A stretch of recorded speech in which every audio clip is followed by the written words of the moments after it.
mabuting kalooban, pagkat tayo na lang at wala nang iba ang magtutulungan, magsasama-sama, walang mapapala sa pinunong pabaya na puro salita walang gawa.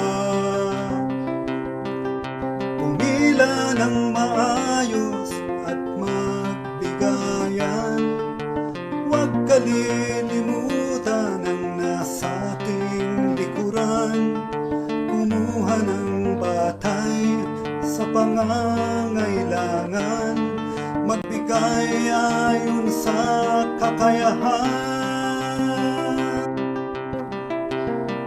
Ating ipakitang dukha at kapos, hindi nanlalamang pag-unaway lubos, di tulad ng mga nagaharing ganid. Tayo ay may dangal, gawaing matuwid. Pumila ng maayos at magbigayan, huwag kalilimutan ang nasa ating likuran, kumuha ng batay sa pangangailangan, magbigay ayon sa kakayahan. Pumila ng maayos at magbigayan, huwag kalilimutan ang nasa ating likuran, kumuha ng batay sa pangangailangan, magbigay ayon sa kakayahan.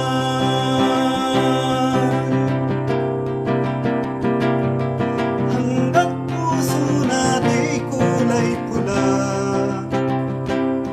pag-ibig sabay ay di mawawala. Laging mag-aalap hanggang lumaya, sa gutom ang bawat isa. Laging mag-aalap hanggang lumaya, sa gutom ang bawat isa.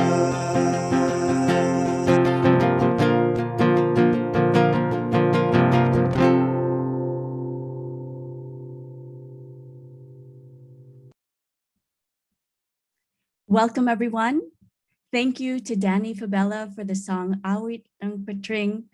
There will be live translation, so please turn on your closed captions by clicking the CC live transcript and hit show subtitle. If you're joining us here and you've registered to join us for this event, welcome and thank you for being here. Hello, mga kababayan in the US and the Philippines and all of those who are watching this live stream through Facebook. Welcome to Kwentuhan with Ana Patricia Non.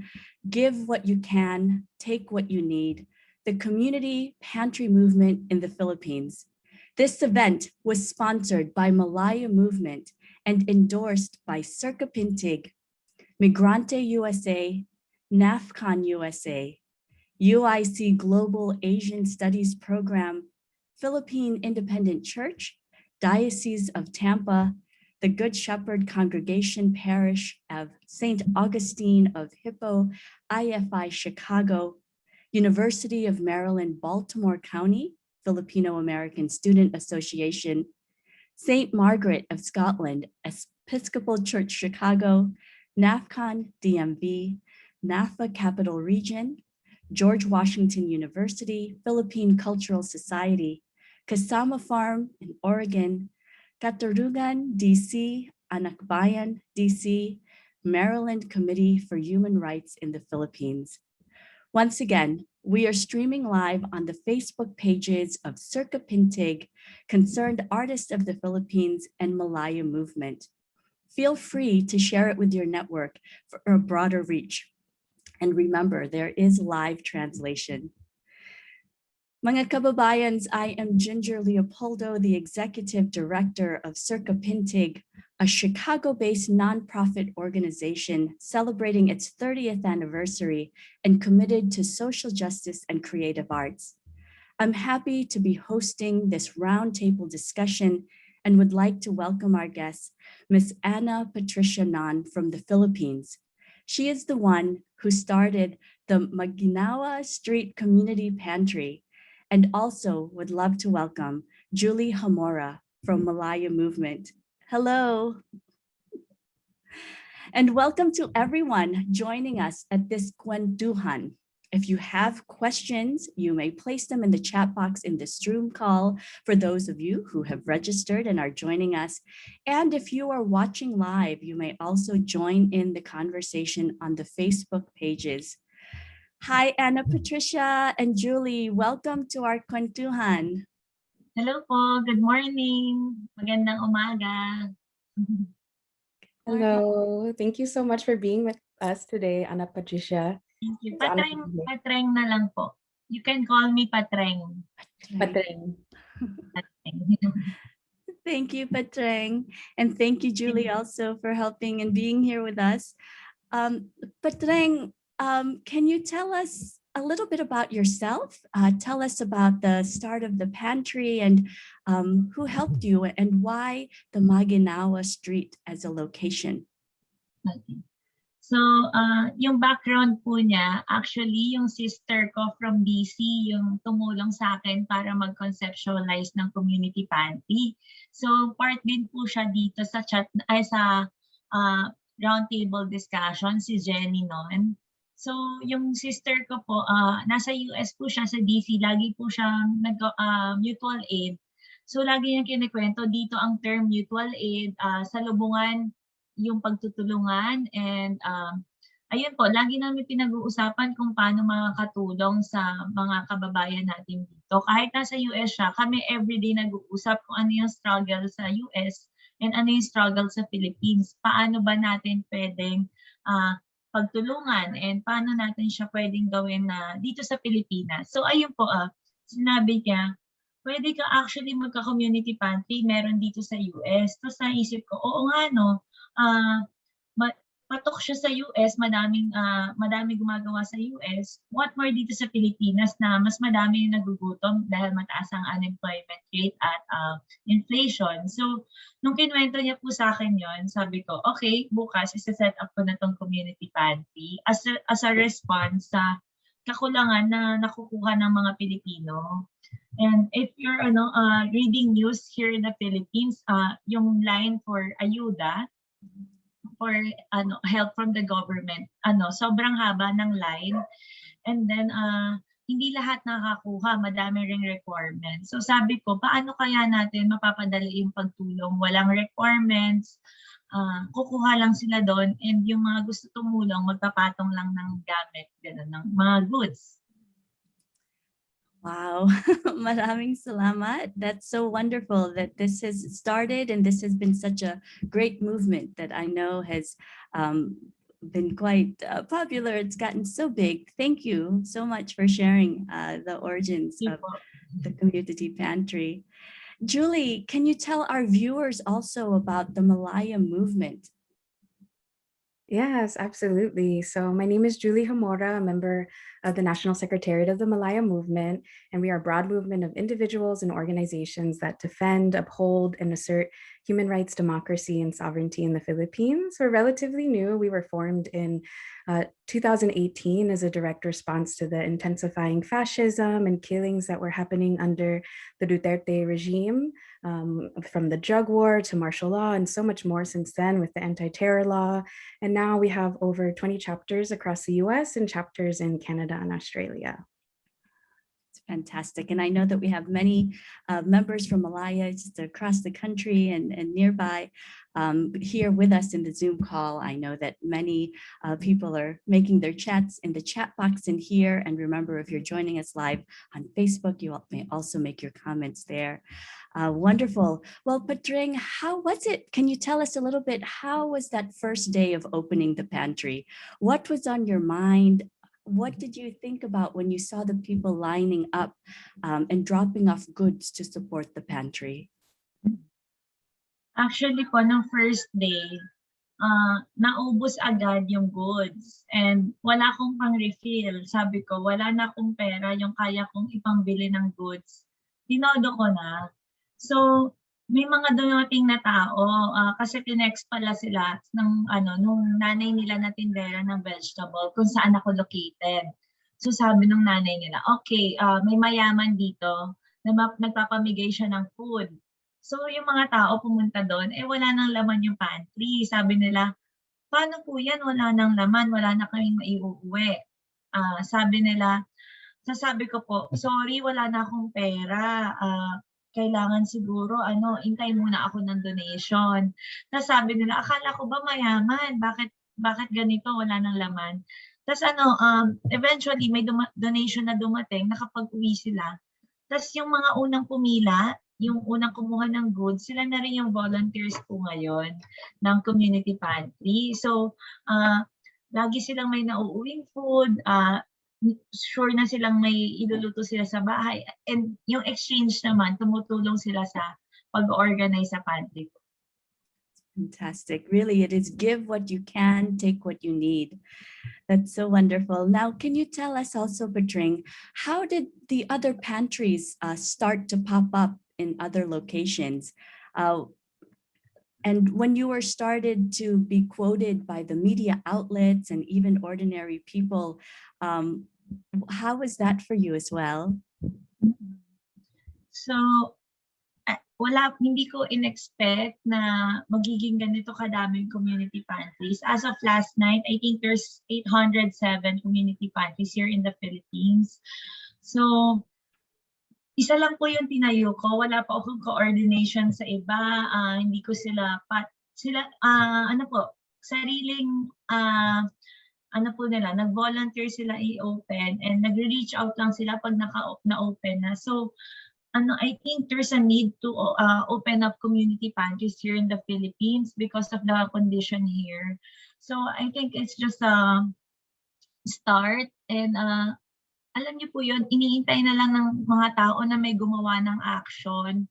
Kasi tingin ko po, nandun yung pangangailangan. And literally, it's about our food. It's close to sikmura, malapit sa sikmura nating mga Pilipino. And Filipinos love to eat. And ayaw natin na nagugutom tayo. So, tingin ko po, yun yung nag-pop up siya. So, yung nakuha ko po yung attention naman sa media, sobrang nahihiya po ako kasi ayoko na nakikita yung sarili ko sa media, napipicturan. Pero at the end of the day, it's not about me. It's about the community and the food security. So, okay na rin siguro. That's wonderful. Now, I also understand that there has been red tagging by the government officials and this has also been trending in social media and being printed by media outlets. But Reng, how are you? How are you responding to this? What is your thought about what's been happening with that? So, very serious po yung red tagging and kailangan ko gumawa ng actions para maging safe ako, maging safe yung pupuntahan ko, yung pagtulong ko, kakausapin ko, and may gag order na for red tagging pero tuloy pa rin yung ibang police officers na i-interrogate and mag-profile sa community pantry and they're name dropping Maginhawa Community Pantry. Sinasabi nila, oh, sinong organizer dito? Are you connected with Maginhawa Community Pantry? What's your organization?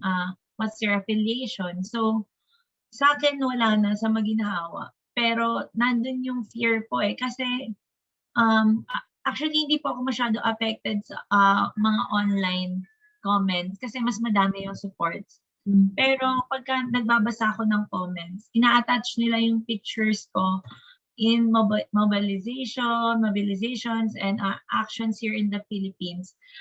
Tagging me na, oh, you're an activist or you're a communist, salot ka, ganyan. So, may idea na yung ibang mga Pilipino, pero mas marami sumusupport, pero may idea yung mga Filipino na masama and illegal maging aktivista. Well, in fact, legal siya and hindi masamang magkaroon ng opinion. And hindi masamang magkaroon ng opinion against the government. And yung personal opinion ko naman, hindi naman siya nire-reflect ng pantry. And sinasabi ko, lahat ay welcome sa pantry. Lahat welcome kumuha kasi tungkol naman siya sa pagkain eh. Pero hindi ko rin madideny na kaya ko siya nasimulan. Kasi pagod na talaga ako sa inaction and kakulangan ng government.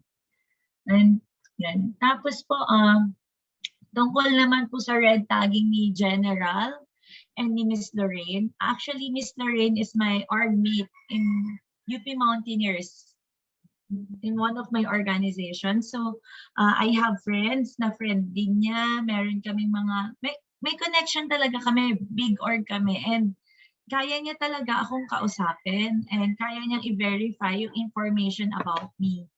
So, nung nag-release po siya ng statement na, here's the thing, Patricia is a president of Armas and ganito yung position ko and ganyan. Actually, even may nickname, wala pong tumama. Walang tumama sa pangalan ko. So very desperate from government officials na maglabas ng ganyang statement. And ang dami po nilang oras, kaya nilang awayin yung community pantry na ang goal lang naman is for food security. So reflection din siya na dapat, ito ba talaga yung inaatupag ng mga nasa gobyerno, mang-away ng isang babae na nagtayo lang ng isang kariton na ang goal lang is makakuha yung ibang tao. So, reflection din po siya ng anong ginagawa nila and ano yung pinoprotektahan nila. Yeah. You know, Ana Patricia, even our Kwentuhan event has been haunted by postings of comments linking you as NPA. Can you say something about this? What is your message to all of our kababayan watching this, again, about red tagging? So, yung link ko sa NPA, actually, hindi ko po siya masyadong pinapansin kasi ang focus ko lang dapat lagi is pantry and food. Pero since pag-usapan na po natin, ang comment ko is delikado malink sa NPA and masamang ma-red tag kasi madaming namamatay dahil sa red tagging. Madami rin namamatay sa iba pang sa war on drugs. So very common yung killings sa Philippines and actually parang ngayon lang ako naging hopeful or sinasabi ng mga tao, ngayon lang sila naging hopeful kasi instead na killings, instead na dahas, violence yung nakikita nila online. It's about food and helping each other. So parang ito yung hope eh. Tapos yung mga tao, actually po, madaming lumalagpas sa curfew dahil gusto pumila sa pantry. So yun yung worry ko na paano kaya to? Masyadong maaga yung mga tao sa pila. Paano kung abutan sila ng curfew, may mga news na pinapatay dahil lumabag sa curfew. So, sa totoo lang, ang fear ko, ang takot ko sa Pilipinas, hindi na siya takot sa gutom or sa virus. Ang number one fear ko is killings, mamatay ako. And may mamatay dahil sa curfew, ganyan. So, wag po natin wag tayo mag-red tagging kasi hindi natin alam kung sinong buhay yung masasakripisyo. And at the end of the day, dapat nagtutulungan tayo tungkol sa pagkain. Kanino ba talaga tayo bumabangon? Kanino ba talaga tayo nagsisilbi dapat? Ganun. Kasi sa tingin ko po, dapat dun pa rin sa masses, sa maraming tao na may struggle. Salamat. Julie, the Malaya movement currently has a campaign about the Philippine Human Rights Act. Can you also tell us about this? Yes, absolutely. So the Philippine Human Rights Act, or the PHRA, has been one of our major campaigns alongside the International Coalition for Human Rights in the Philippines and also Kabataan Alliance. It's a bipartisan legislation that we've been advocating for the passage in both the US Congress and the Senate. And really the main goal and aim is to suspend provisions of security assistance to the Philippines until the government of the Philippines has made certain reforms to the military and police.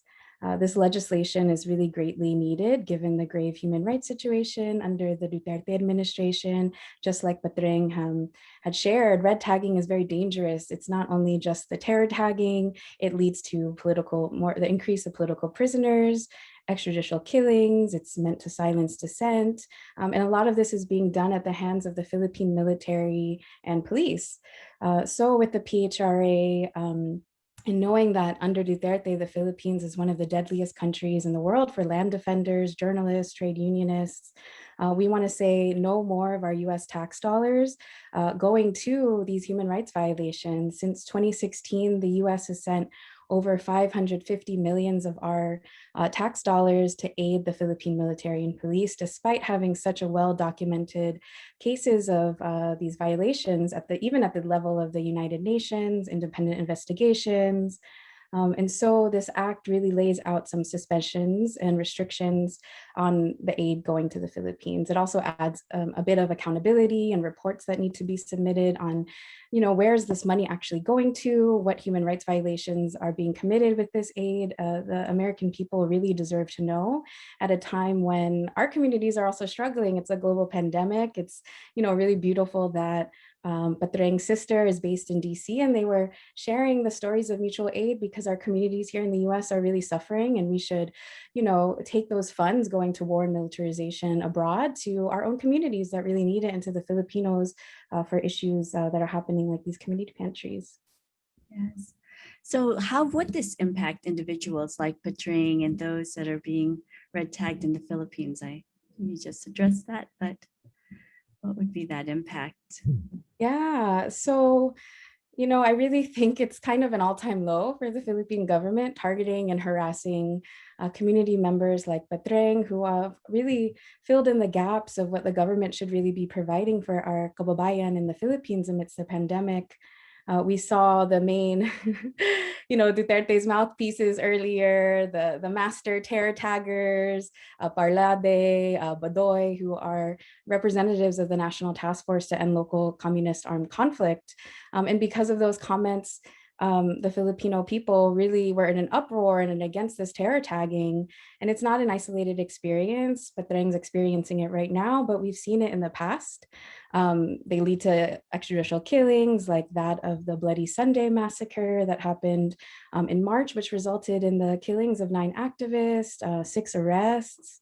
And it's really funny because with the red tagging that was happening initially with the community pantries, now there was a memo that was released by the Philippine police saying that they're issuing this project to have planted beneficiaries in these pantries, to form their own pantry projects so that they can restore their public image and really use the powerful, community initiative that Patreng started. So with the PHRA, we hope that we can support human rights defenders on the ground and everyday Filipinos who are being harassed for advocating for our kababayan and really stopping the fueling of our tax dollars going to these human rights violations. Can you tell us, Julie, what is the current status of the act and what ways can Philam communities and our friends do to support the Philippine Human Rights Act? Yes, so it's an exciting time. So the PHRA was first introduced last year in September of 2020 by Pennsylvania Representative Susan Wild, alongside 30 other representatives. So in 2021, new congressional year, we're going to reintroduce the bill very soon in a few weeks, hopefully by mid-May. And Susan Wild has already committed to reintroducing it, but also we're trying to get a senator to commit to introducing it simultaneously with Susan Wild so we can really show the unity in the House and the Senate. But there are so many ways people can get involved. If you want to learn more about the PHRA, go to humanrightsph.org. We have a petition that you can sign. We'll drop links in the chat. And if you're a member of an organization, a church, an institution, you can endorse the PHRA. And please help us lobby and get your representatives and senators to commit to supporting human rights in the Philippines by sponsoring the Philippine Human Rights Act. Wonderful. Thank you, Julie. Patreng, we are going to be continuing on with some more questions that's from our community that's here joining us. And soon enough, we'll be getting more of those questions.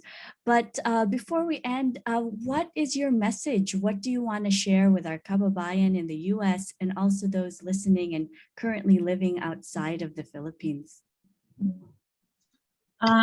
Actually po, sa totoo lang, naawa ako sa mga Filipinos na OFW and nakatira na outside sa Philippines kasi yung pakiramdam na yung mga pamilya ko, kamag-anak ko nasa Pilipinas, tapos ganito yung nangyayari. May killings, may kagutuman, walang vaccine.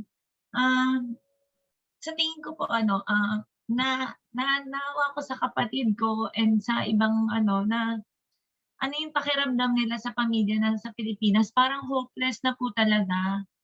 Pero yun sana yung goal ng community pantry and kahit maliit na paraan, i-empower natin yung isa't isa na mga tao kung paano magtutulungan. Kasi pwede naman actually po ako mag-stay home, stay safe. Pero hindi siya talaga siya option dito sa Philippines na lalo na gutom po yung mga tao and mahirap magutom, manonood ka lang ng news or magsuscroll ka lang sa Facebook, hahayaan mo lang nangyari. Hindi na kasi enough yung mga ganitong paraan. So, dapat po talaga gumawa na ng action. And nagpapasalamat po ako sa mga Filipinos na wala sa Pilipinas kasi malaki po yung pinapaabot yung tulong and naiintindihan niyo po talaga yung sitwasyon natin. Actually, ang pinakamalaking tulong po talaga is paliwanagan natin, mag-explain tayo and magpaliwanag tayo sa mga pamilya natin sa Pilipinas na ganito yung nangyayari, na hindi dahilan na mahirap kasi ang Pilipinas kaya ganito tayo. Hindi po ganon. Dapat ang number one goal natin is mag-survive yung mga tao, mabuhay yung mga tao. So yun po ang hinihiling ko lang po is sa mga OFW po and tulungan niyo po kami na ikwento yung struggle ng mga Pilipino kasi yun yung feeling ko hindi pa alam ng madaming tao. Pero po yun, maraming salamat po sa support and kung gusto po natin tumulong sa community pantries, isasabihin po ng sister ko sa chat kung paano yung ways na pagtulong natin. Ayun po. Maraming salamat. Thank you po. Okay. We also have another special guest. Professor Joy Barrios is here joining us. Hello. Hi, everyone. Thank you for having me. I am proud to be how do I know Patreng? I actually don't know Patreng, but I know the mother of Patreng, who is a friend of mine. So I am the friend of the mother. So, idol ko po kayo. Thank you so much. So, when I learned about what was happening to the community pantries, I haven't written a poem for several months now, but I thought I would write this. The poem is originally written in Filipino because I write in Filipino, but I tried to make an English translation. So I will read per stanza with the English stanza following the Filipino. Ang community pantries at ang alamat ng sampalok. Ang alamat ng sampalok ay kwentong tungkol sa pagdaramot. May matandang babaeng ayaw magbigay ng balat ng kahoy na panggamot sa nangangailangang kapitbahay. Kung kaya, siya raw ay sinumpa. At nang bumagyo, ang ilog ay umapaw at tinangay ng baha ang puno na kung saan-saan tumubo. Ang kwento ng sampalok ay alamat ng puno na naging panlahat. The legend of the tamarind is a story that speaks of greed. Once upon a time, an old woman refused to give medicinal tree bark to a neighbor in need. Later, heavy rains caused the river to overflow, and the floods carried the tree and its seeds. From then on, tamarind trees can be found everywhere. The story of the tamarind is a legend of a tree that is owned by all. Sa nayon, at kahit minsan sa kalunsuran, hanggat maaari ay hindi tayo bumibili ng maliliit na dahon ng sampalok na ipinalulutang sa sinigang. Hinihingi natin ito sa kapitbahay, tulad ng kay Raming Sagana ng iba, aratiles, siniguelas at makopa na bihira sa pamilihan dahil nakasanayan na ang pagbibigay at ang pagtanggap ng biyaya. Ganito rin ang tulungan sa ating mga pamayanan.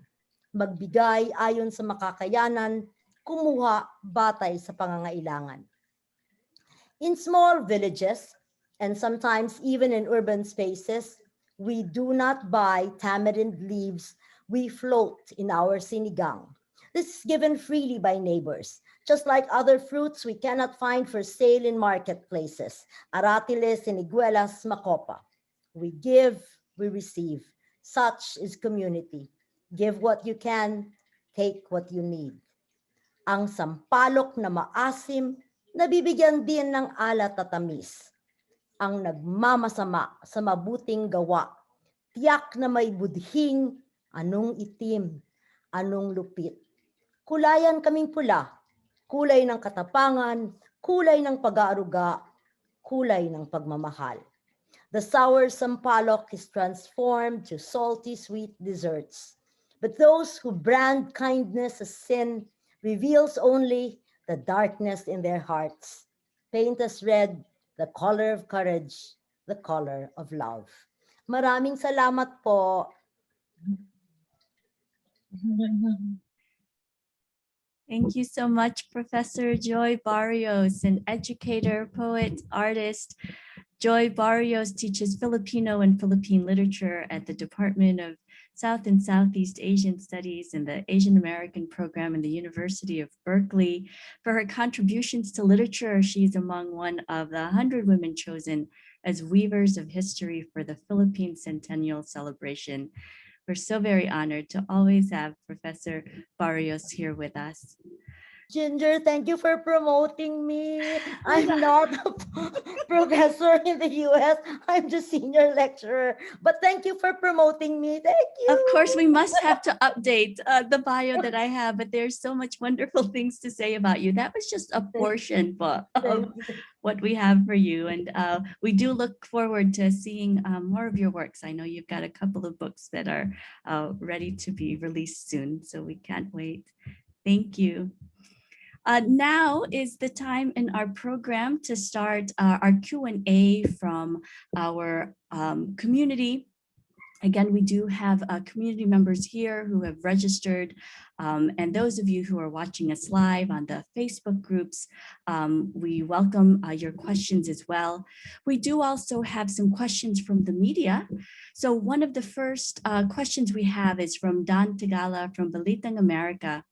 And his question is, when it comes to your safety and the safety of community pantry providers, what's being done about that? Are you all getting some kind of security after all the red tagging from some of the crazy people? So for community pantry organizers po, meron kaming pool of lawyers.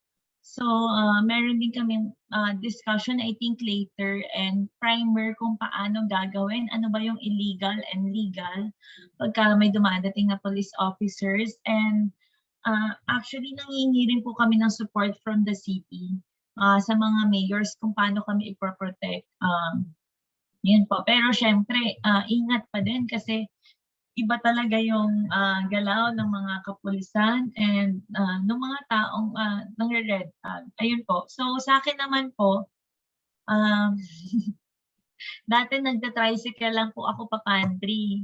Ngayon, may sumusunod na po sa akin sa sakyan. Pero mas yun lang po, minimum security. So ano po, hindi pa rin ganun ka-secure, pero sabi ko nga po, habang mahaba yung pila ng tao, habang mahaba yung kumukuha, mas safe ako kasi itong mga taong to, hindi po ako papabayaan. Ganun. Salamat. For Malaya movement, Julie, how does red tagging translate here in the US? Has the Malaya movement experienced red tagging? Yeah, so, we have one of the largest diasporas in the world. Filipinos are everywhere because of forced migration. So, of course, the Philippine government is looking overseas to the different activists that are advocating for human rights, democracy, sovereignty in the Philippines as well. Red tagging, US-based activists are not excused from red tagging. The Malaya movement has been red tagged through actually the National Task Force to End Local Communist Armed Conflict. They made some social media diagrams trying to say that we're also communist fronts, NPA. There's a social media page called For the Global Public, which is also linked to the Philippine state, who has red tagged the Malaya movement as an organization. Thankfully, as an individual, I haven't, knock on wood, been personally red tagged myself, but other progressive organizations here in the United States like Migrante USA, Bayan USA, Gabriela, Anakbayan, a lot of their leadership have been created and turned into memes and red tagged by different Facebook pages. That's terrible. We have another question here from Irish, the Philippine reporter in Toronto. And the question is, how do you see the community pantries evolving? What's your vision for it in the future?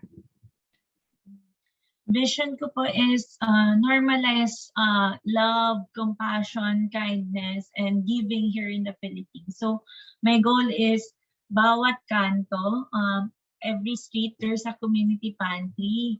Kasi minsan tayo mga Pinoy, sobra yung saing natin, sobra yung ulam, sobra rin yung grocery. So ang goal ko po is, kung may sobra ka, lagay mo nang doon and laging makakatulong yun sa nangangailangan. And at the end of the day, it will not solve poverty or hunger. Kung hindi, pangtawid gutom lang siya habang nag-iintay tayo ng aid sa government. Another question here from Bob. Is it possible, or in what ways can overseas Filipinos support and or sustain these community pantries in the Philippines?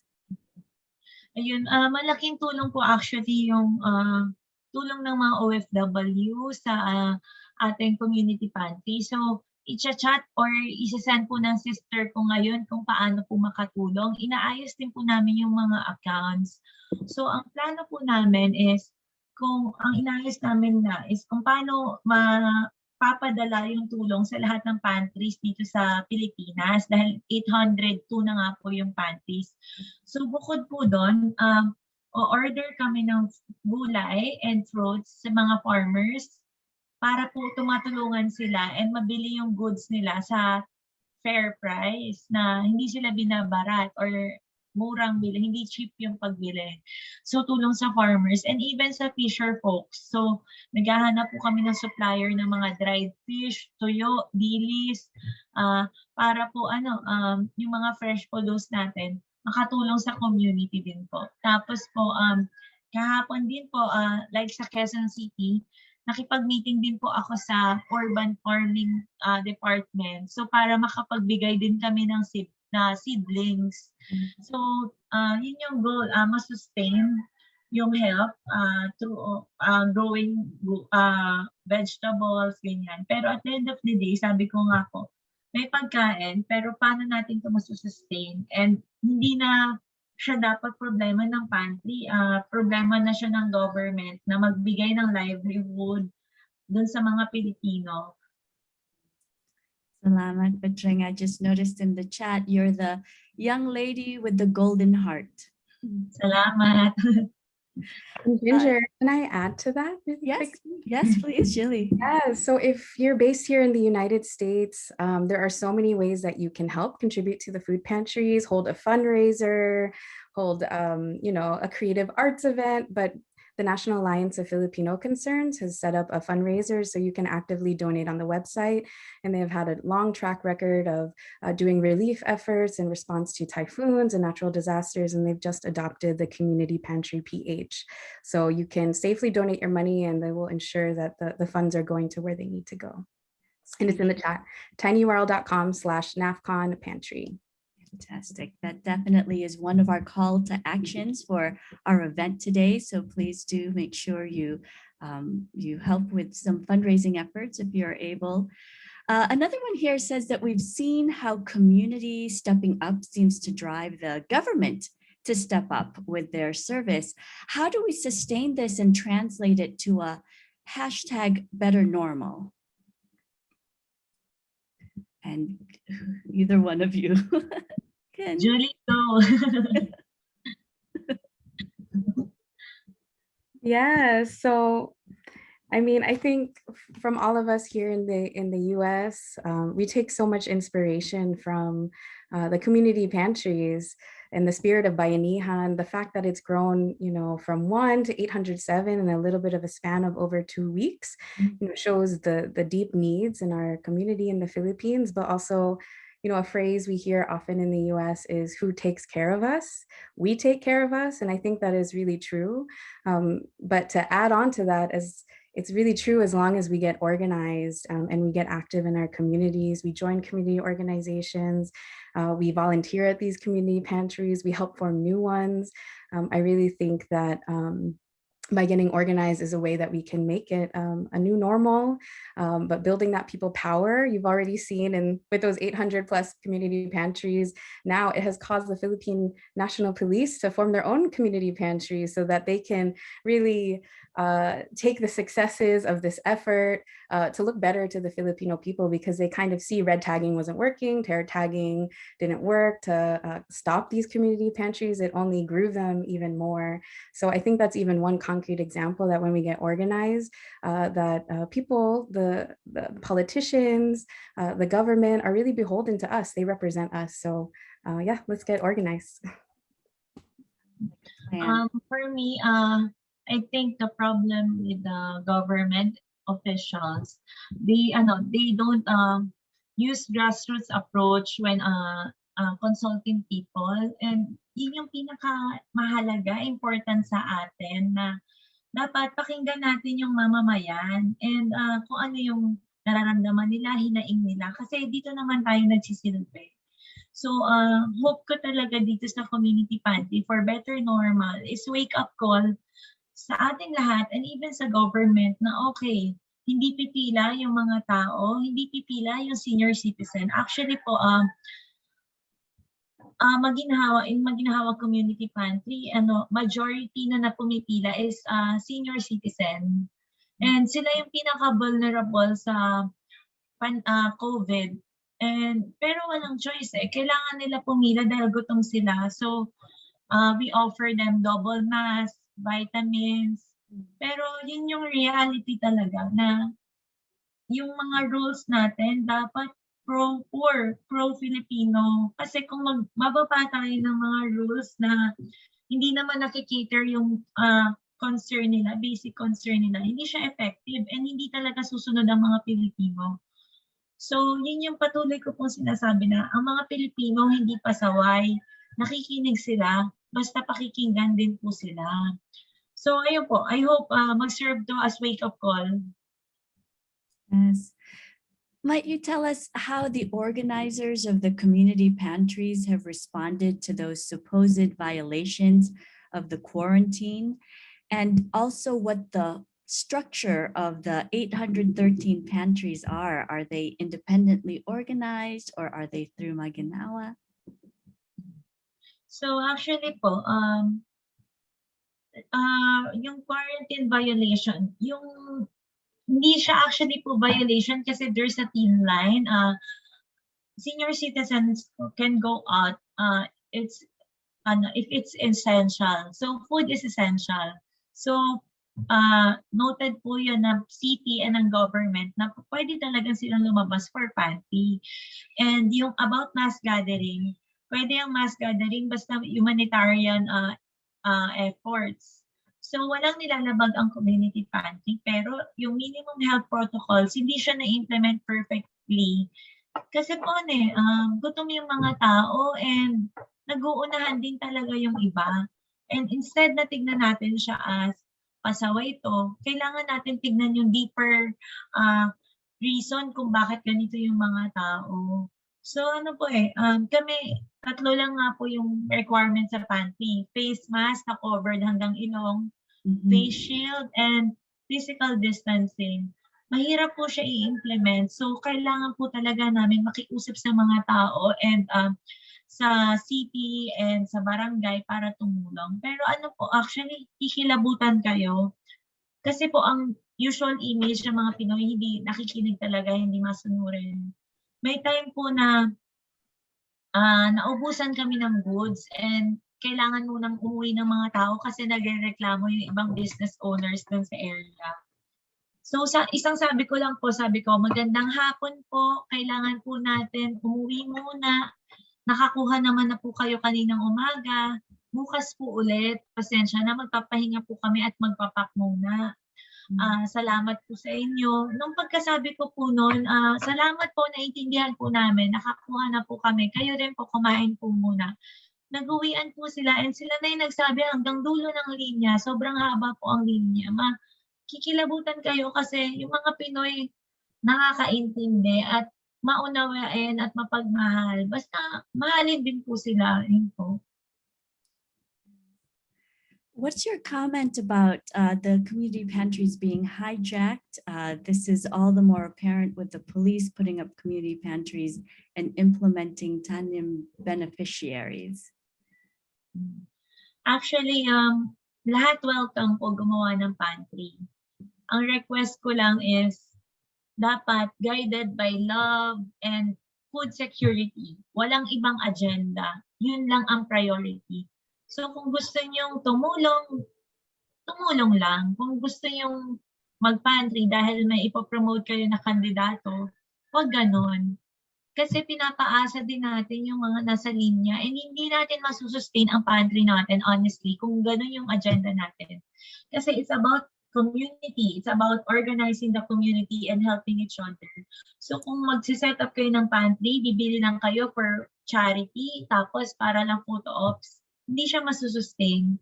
So I don't suggest that po. So balik sa basic goal. Now, does the pantries, does this idea actually antagonize Filipinos who have small-scale businesses of selling vegetables or fish for their families' day-to-day needs? Julie, Ana Patricia. Julie. Oh, go ahead, Patreng. I want to give you more space since you're there on the ground. Go ahead. Ginagawa po namin sa mga small business owners. Kunyari po may naglalako. There's a street vendor selling vegetables or fruits. Ginagawa po namin, pinapakyaw namin, binibili namin lahat para yun yung ibigay sa pantry. And even empanada, street vendors, naglalako ng empanada, bibili namin lahat ng empanada para merienda namin sa mga volunteers. So hindi lang yung kumukuha, yung nag-donate, yung nag-empower, parang binibigyan din po ng dangal yung mga maliliit na business owners. Nagtutulungan po talaga.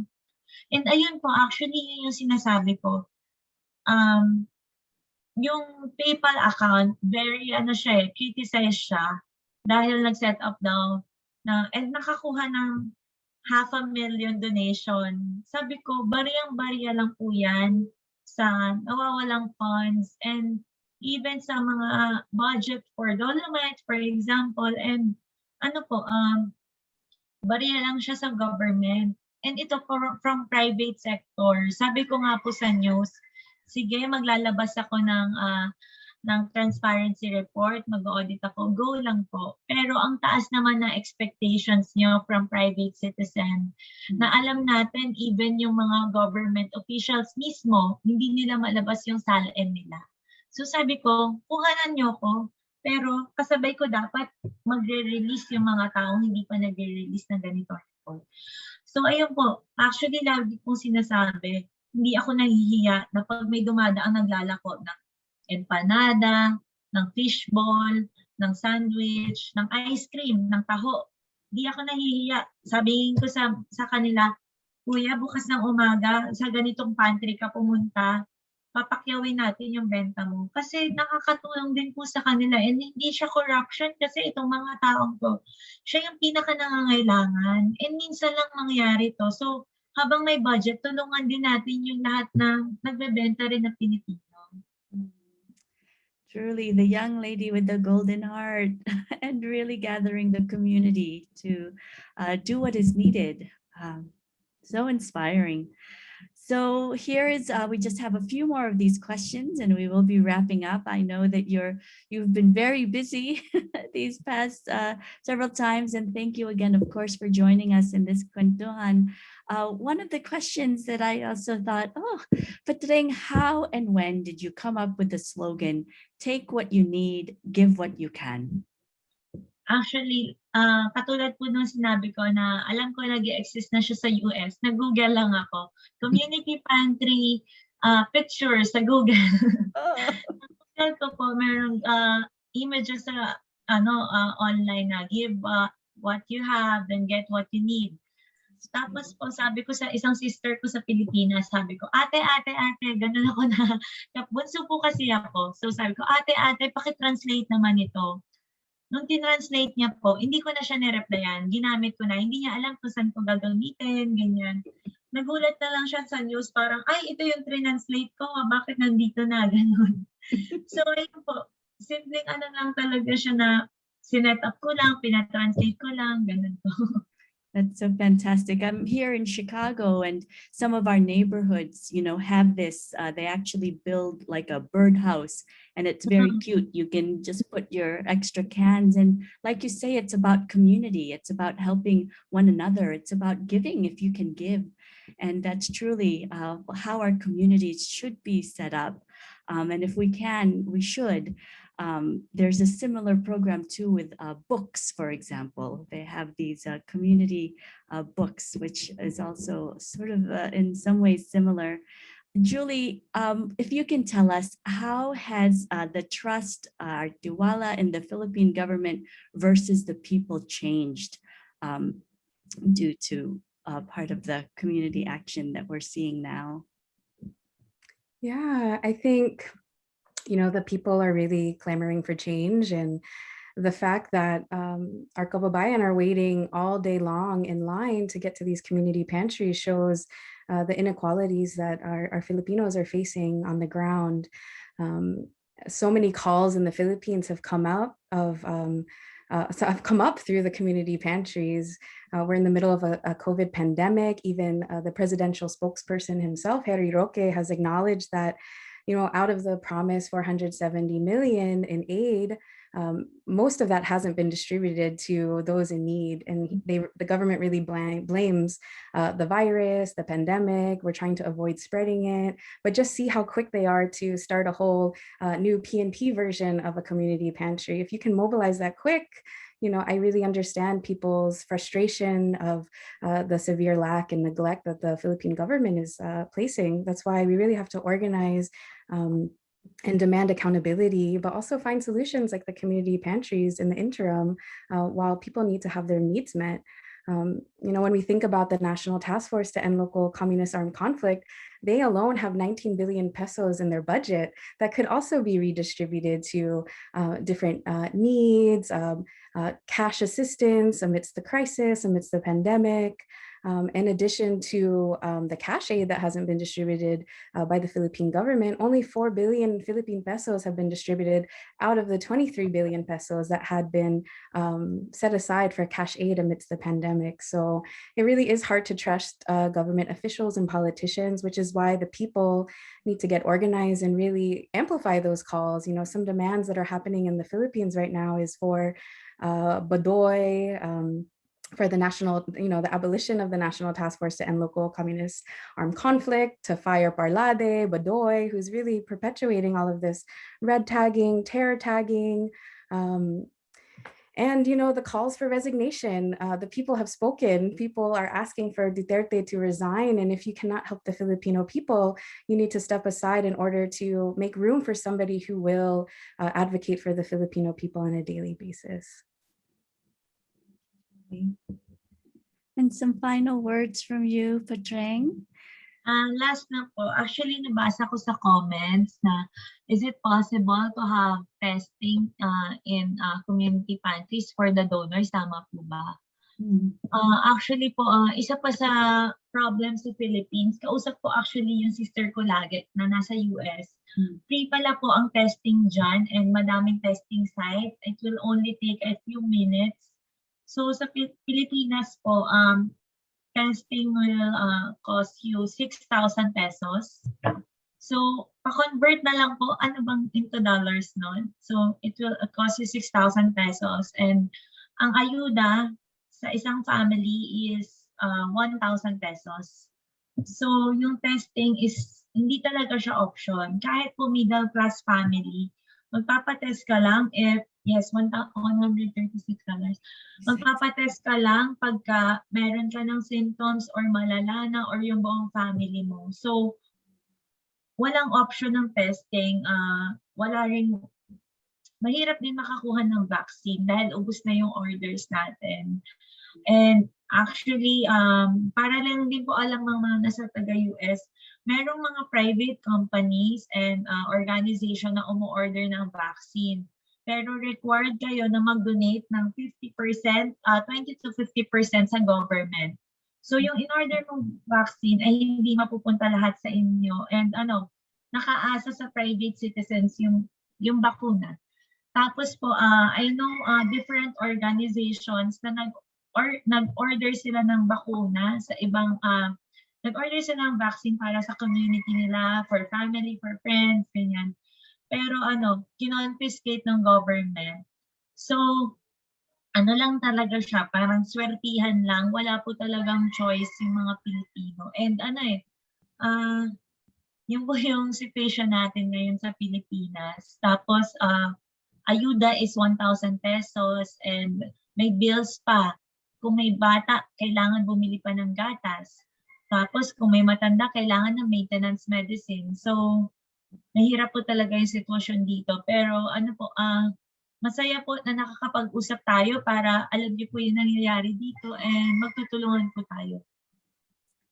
Yes, $20 po per family. Tapos hindi pa po nabibigyan ng lahat. There's definitely so much work, so much more to be done. And thank you. Thank you so much for spending time with us here. We are going to now speak about the call to action that we have. There are ways for you to support. One way, of course, is to donate to NAFCON's Community Pantry fundraiser at tinyurl.com NAFCON Pantry. This is also being shared in the chat box. And if you're watching us live on Facebook, you will be able to find that link. Continue to support the community pantries by donating to National Alliance for Filipino Concern USA's fundraiser. This is an effort in the US to gather donations and send them back to community pantry efforts back in the Philippines. Another way to take action is to join Malaya movement and build the movement. Like Patreng and Julie said, organize at the grassroots level. You can join and get more information by going to the link tinyurl.com, join Malaya. And then also support the Philippine Human Rights Act to suspend military aid to the Philippines until human rights violations cease. PHRA humanrightsphilippines.org. Thank you again for all of the organizations who are here to endorse this event. Again, my name is Ginger Leopoldo, Executive Director of Circa Pintig. Thank you very much to Malaya Movement for helping to organize this event. Thank you also for Danny Fabella, whose song we were listening to in the beginning of our program, Awit ng Patreng. And of course, Professor Jor Barrios for her poetry. And thank you, Julie Hamora, for being here also to represent Malaya. And of course, thank you so much for the young woman with the golden heart, Miss Ana Patricia Non, also known as Patreng. Maraming salamat po sa iyo lahat. Ingat po kayo. And we are here to do the work that needs to be done for our community and for our kababayans. Thank you. Thank you very much po. Salamat.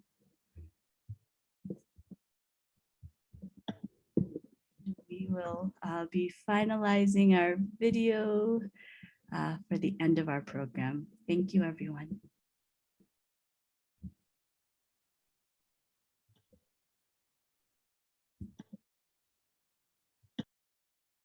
Sa mga magsa-start po nito, actually sa mga party din ng community namin na wala naman sa pangalan niya, yung pangalan niya, community pantry. So, hindi rin siya masusustain kung ako lang mag-isa. Community effort din siya.